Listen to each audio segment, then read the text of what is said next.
อ๋ออ๋อโอ้โอ้อ๋ออ๋ออ๋อเอ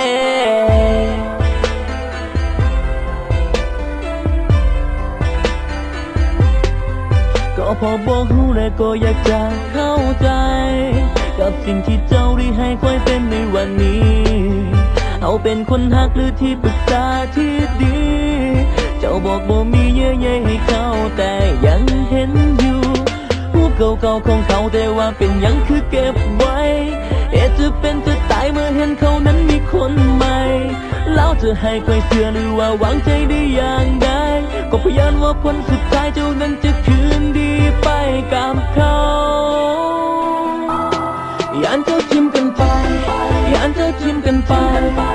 ถ้าเป็นอย่างนั้นโมโหจะอยู่ได้อย่างใดอย่าเจ้าทิมกันไปอย่าเจ้าทิมกันไปถ้าเขามังงอก็อย่าเจ้านั้นใจอ่อนเลยอยากจะขอให้เจ้าช่วยเห็นใจคนที่เป็นแฟนใหม่คงทนมาไว้ถ้าเจ้าจากไปยันจะทิ้งไปยันจะทิ้งกันโอ้โอ้โอ้โอ้โอ้โอ้โอ้โอ้บ่ได้ระแวงหรือว่าคอยนั้นคิดเองเป็นห่วงแต่เจ้าเบิ่งคือว่ายังจะสับสนถ้าลืมเขาแล้วบ่เห็นจำเป็นต้องกังวลเพราะเจ้ามีคนที่เป็นตัวจริงอยู่บ่มีแล้วรูปเก่าๆของเขาแต่ว่าเป็นยังคือเก็บไว้จะเป็นจะตายเมื่อเห็นเขานั้นมีคนใหม่แล้วจะให้ใครเชื่อหรือว่าหวังใจได้อย่างใดก็พยานว่าผลสุดท้ายเจ้านั้นจะคืนดีไปกับเขาอย่าเจ้าทิมกันไปอย่าเจ้าทิมกันไปถ้าเป็นอย่างนั้นโมโหจะอยู่ได้อย่างใดอย่าเจ้าทิมกันไปอย่าเจ้าทิมกันไปถ้าเขามังงอก็อย่าเจ้านั้นใจอ่อนเลยอยากจะขอให้เจ้า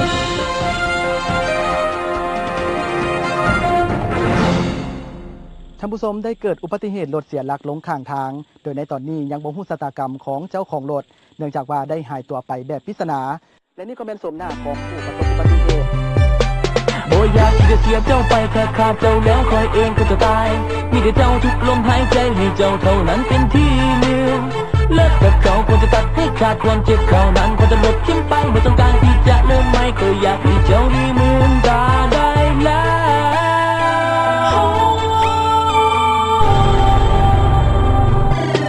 อย่าเจ้าทิมกันไปอย่าเจ้าทิมกันไปถ้าเป็นอย่างนั้นโมโหจะอยู่ได้อย่างใดอย่าเจ้าทิมกันไปอย่าเจ้าทิมกันไปถ้าเขามังงอก็อย่าเจ้านั้นใจอ่อ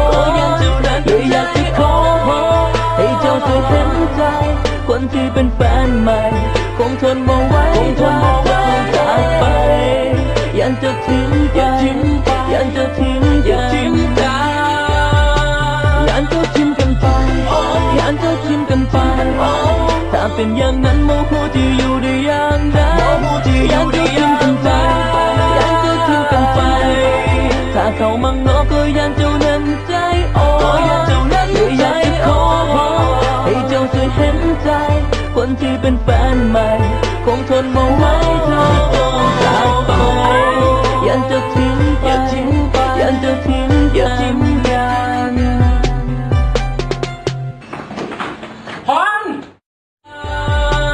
ยันเจ้าทิม